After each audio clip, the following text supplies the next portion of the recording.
federal custody. Sibick is accused of assaulting a Metro police officer and stealing his badge in the midst of that deadly riot. The Justice Department says these pictures from various sources show Sibick at the Capitol.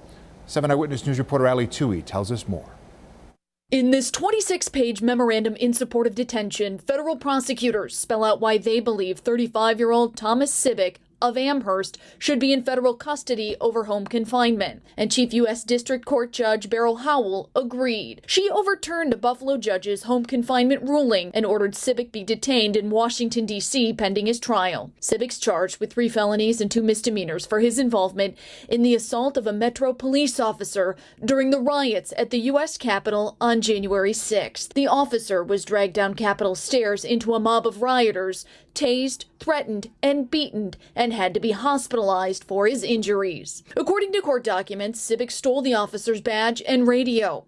Court documents show still images taken from the officer's body camera as evidence of Sibick's alleged involvement. Federal prosecutors say he also lied about his actions to the FBI before ultimately admitting he buried the officer's badge in his backyard. Court documents also say Sibick bragged about his involvement in the riots on social media and posted this photo of him holding a police riot shield, quote, like a trophy. Quote, what this defendant did was he didn't help the officer. He stole his badge. He stole his radio, which was his lifeline to call for help. His conduct on January 6th was, to put it bluntly, lawless, Chief Judge Howell said during the virtual hearing. His public defenders disagree. They say he was trying to help the officer to safety and even called for help using the officer's radio. His attorneys say he only lied to the FBI because he was scared. Quote, I don't buy that excuse at all, the chief judge said.